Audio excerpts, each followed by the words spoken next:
The RBI wins some and loses some in the revised financial code. No appellate authority will be above the central bank, but the governor will not get a veto in the Monetary Policy Committee. AP Shah panel is expected to submit its report on minimum alternate tax tomorrow. Sources say the panel could suggest MAT is applicable only for domestic companies. That's an exclusive.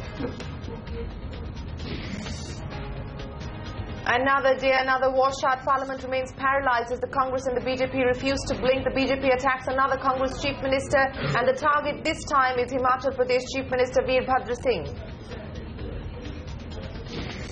After emphasis, Wipro delivers in the first quarter. Dollar revenue rises over 1%, beating expectations. Also hands out a healthy guidance for the next 3 quarters. A double whammy for Lupin. The company reports a weak set of first quarter earnings after tepid US sales. Sources say the US FDA sent a notice after visiting its Goa plant. Lupin also announces an $880 million acquisition of a generic US company, Gavis. Bajaj Auto skids in the first quarter. Realizations take a hit as both top line and bottom line miss expectations, but the company expects a smooth drive in the coming quarters. Weak earnings play spoil sport on the Lal Street. The Nifty slides below 8,600. The Sensex down over 100 points after a positive start. Crude prices slide once again as the dollar index gathers strength. Gold prices pair gains. Wall Street wobbles even as weekly jobless claims drop to the lowest level in 42 years. The aviation minister hints at an open skies policy for airlines beyond the SAARC region, calls for the abolition of the 5/20 rule, but as a bargain asked airlines to improve connectivity to Tier 2 cities.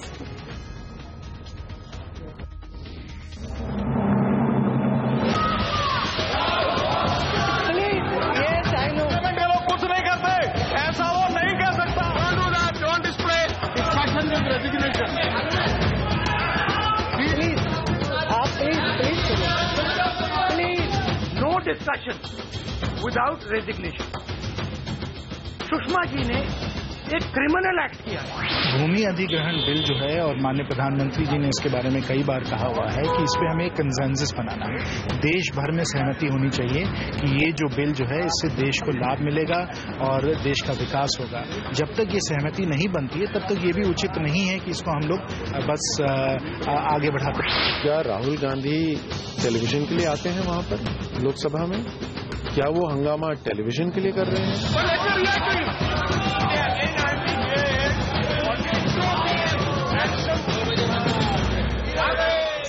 Well, it's your scam versus my scam. It's your tainted chief minister against my tainted minister. The BJP and the Congress continue to throw dirt at each other as Parliament remains paralysed. The bottom line is 27 crore rupees of taxpayers' money has gone down the drain so far in the monsoon session of Parliament, and that begs the question, what happens now to the controversial and the crucial goods and services tax bill? Is that bill going to be passed in this session of Parliament or not? Every day that we don't see activity take place in Parliament is a day lost to try and push the bill through. Good evening. Thanks very much for joining us on India Business Hour. Hi, Nandara. Shane, suddenly seems like we don't have much time left for 1st April 2016. No. Both sides trading charges. We're getting further and further away from rolling out that goods and services tax on time. Well, Parliament action is coming up for you in just a bit, but first to a landmark step that could change India's financial landscape. Let's go straight to that story. The Finance Ministry is trying to do a balancing act as it hopes to usher in a new era of monetary policy making. North Block has put out the revised draft financial code, while the rule backs for an appellate authority above the Reserve Bank. The governor is also not getting any veto powers in the Monetary Policy Committee. Lata joins us now with her analysis. Lata, a balancing act, but would the Reserve Bank be okay with this?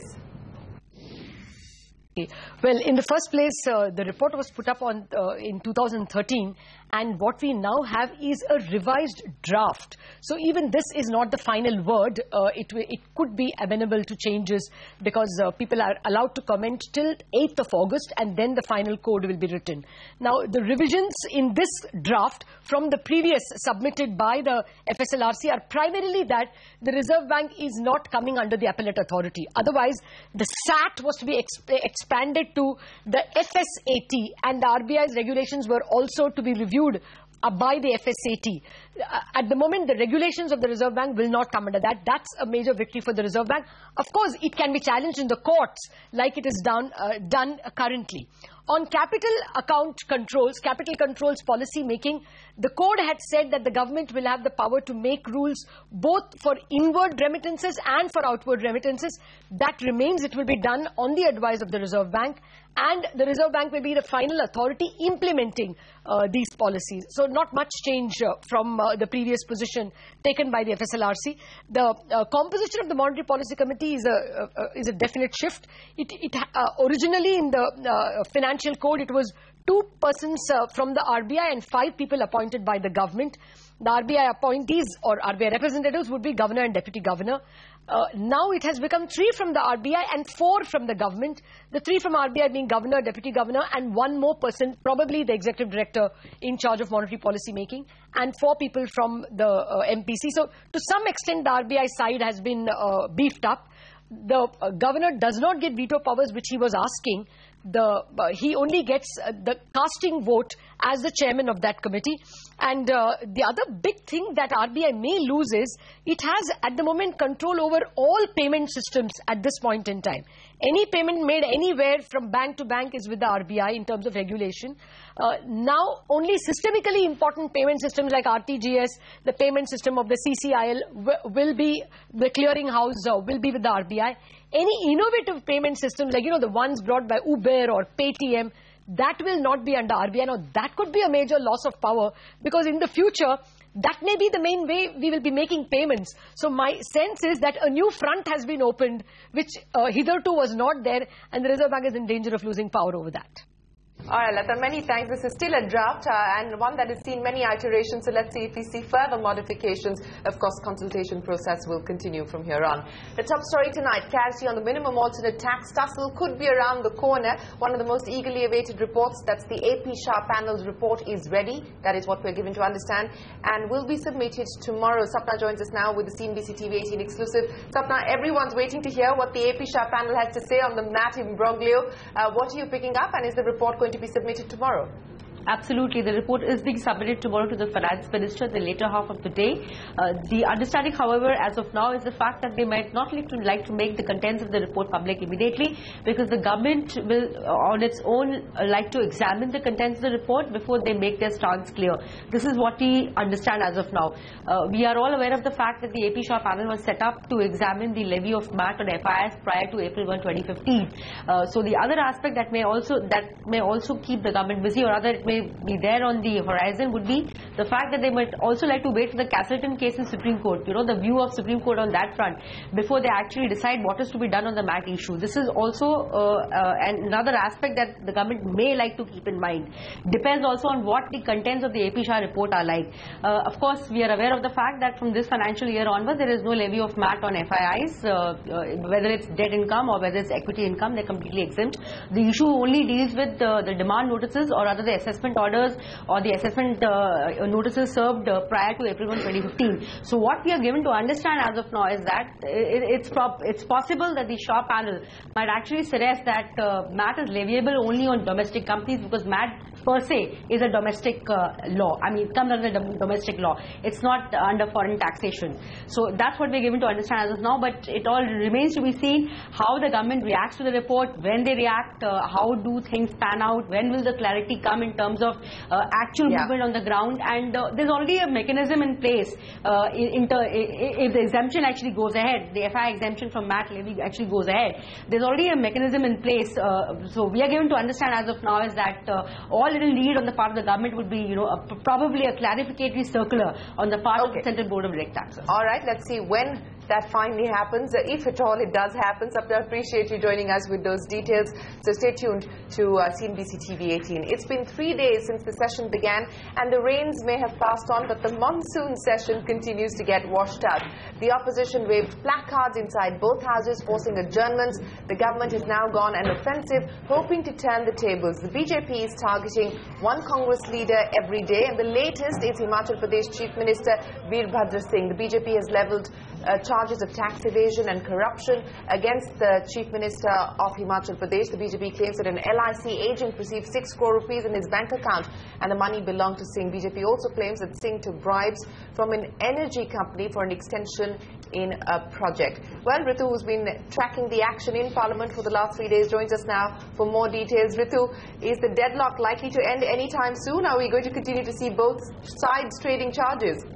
The Parliament didn't run on its third day of the monsoon session, and tomorrow, which is a fourth day, things will remain the same. Both parties, both sides actually, be it the Treasury or the opposition benches, they're unwilling to yield from their respective positions. From what we understand, as far as the government floor managers are concerned, that they expect that next week the opposition unity that we saw in these 4 days, that will start to weaken. In fact, they tell us that they already see that happening, with TMC now saying that at least there should be some kind of discussion, and let's not just talk about the resignations. With TMC taking that stand, the government now expects that other parties, including SP, BSP and other regional parties, they would also want some kind of a discussion, which government is willing to do as far as this controversy is concerned. Meanwhile, we saw today that Rahul Gandhi attacking the Prime Minister on all the issues that we have seen in the past 4 days. We saw him take to Twitter and attack the Prime Minister. On its part, the BJP is now starting to attack Congress chief ministers. First one was, of course, Harish Rawat, and today we saw Birbhadra Singh being targeted through stings, and it will be interesting to see what happens next week as far as the monsoon session is concerned. All right, Ritu, appreciate you joining us. My sense is that by going into overdrive as far as exposing scams on the Congress side, the BJP is probably going to box the Congress into a corner, and we're unlikely to actually see parliamentary proceedings kick-start. But of course, who knows what happens in the world of politics? Even 24 hours is a long time. But next week is going to be crucial if we really need to see that GST will go through, that Parliament will have to start functioning next week. Appreciate you joining us. In Earnings Corner, Wipro reported a steady set of first quarter numbers. Dollar revenues above street expectations, margins in line. Rima standing by with her analysis. Rima, it's a good quarter for the IT major.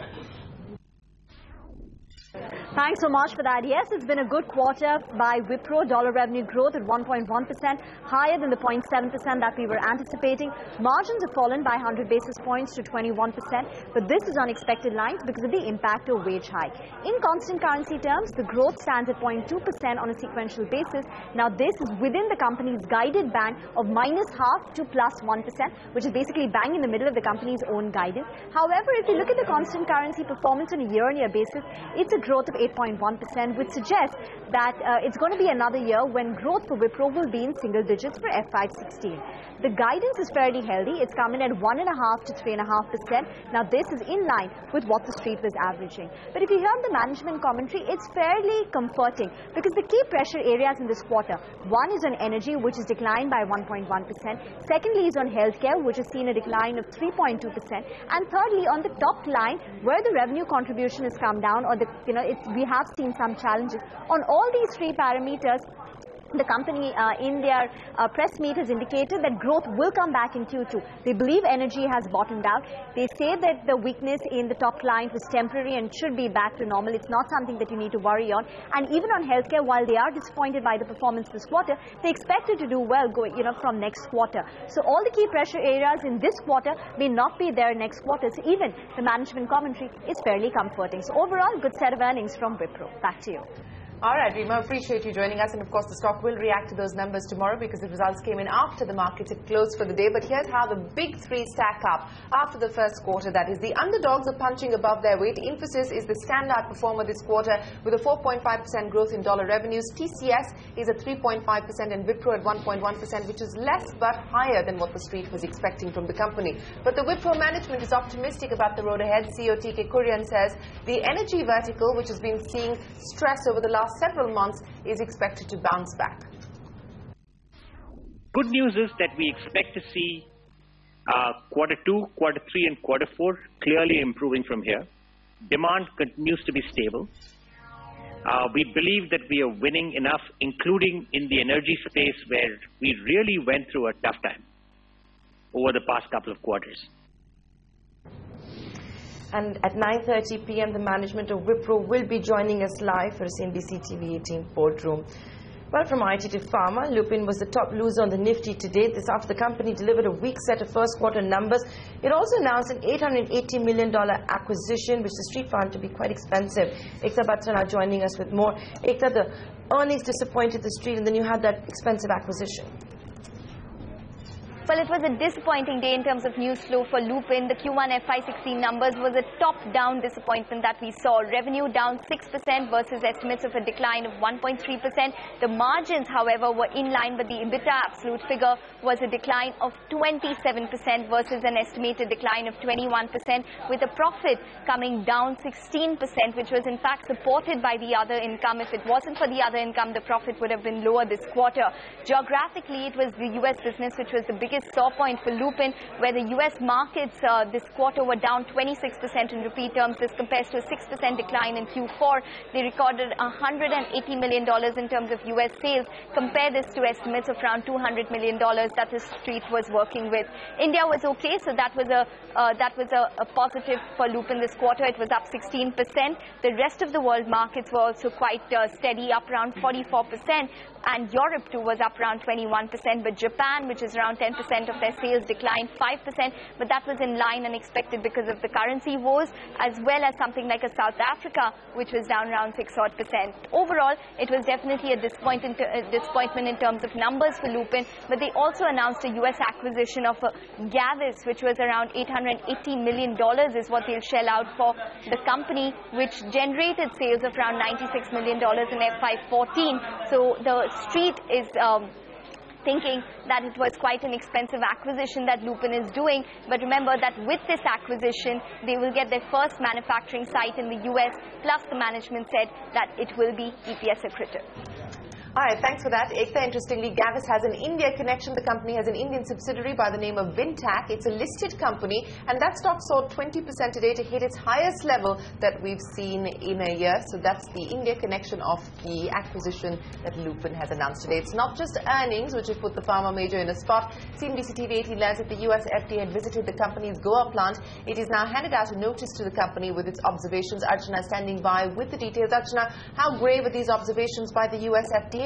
But on the face of it, they look quite grave. Sources say that it was a long inspection conducted by a team of 2 US FDA inspectors at Lupin's Goa facility. The inspection ended last Friday and has resulted the US FDA handing out a Form 483 with 9 observations noted on compliance of manufacturing processes and quality controls at the site. Sources say the most significant observation noted is that on cross-contamination of units. Now, the regulator has observed that there is free movement of staff from one unit to the other, and that may lead to contamination and is one of the biggest concern areas for US FDA.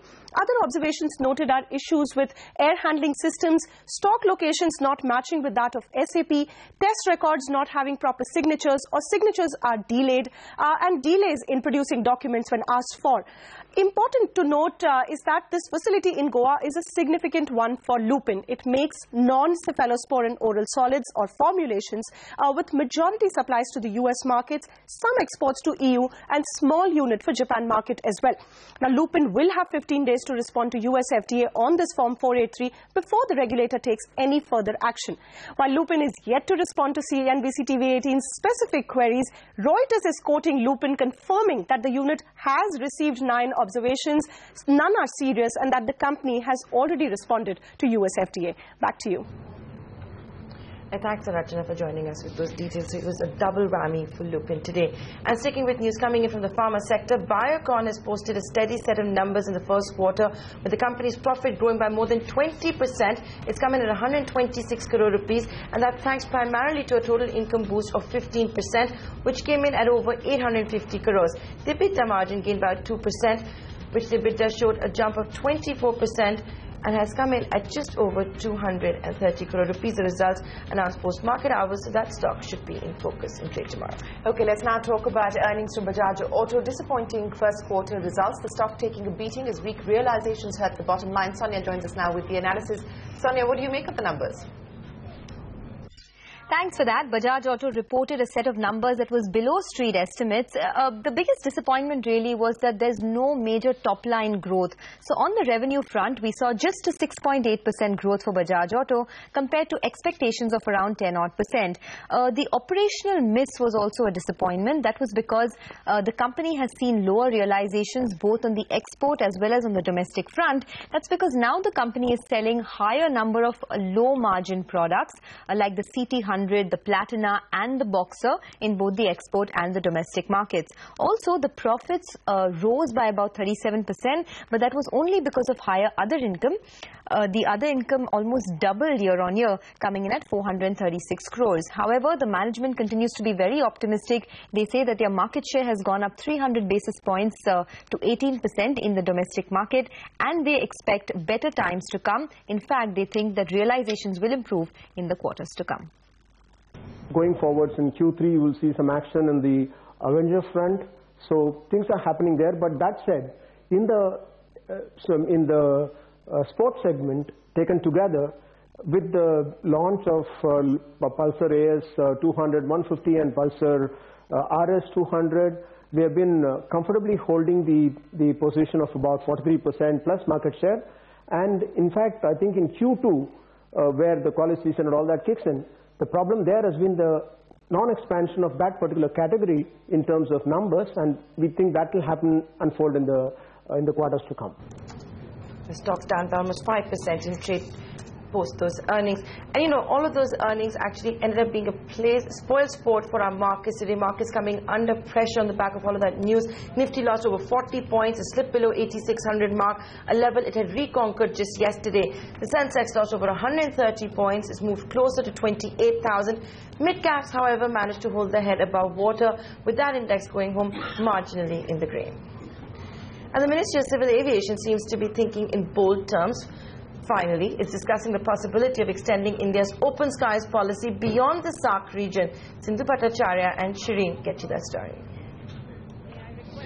A. Gajapati Raju and his team at the Civil Aviation Ministry are laying the groundwork for a more liberal aviation policy. One that has been a long time coming and is sorely needed. An idea under discussion involves extending India's open skies policy to countries beyond the SAARC. This will mean the easing of present restrictions on flights to and from other countries, but will come with strings attached. We want more Indian players and more open skies within India. Sources say open skies has been one of the hottest debated topics at two marathon meetings ministry officials have attended this month while preparing a draft civil aviation policy. And even the minister agrees that it makes little sense discussing open skies without a decision on removing the controversial 5/20 provision, which restricts an Indian airline's ability to fly abroad. 520, I for one would like to get rid of it. It's like a dinosaur.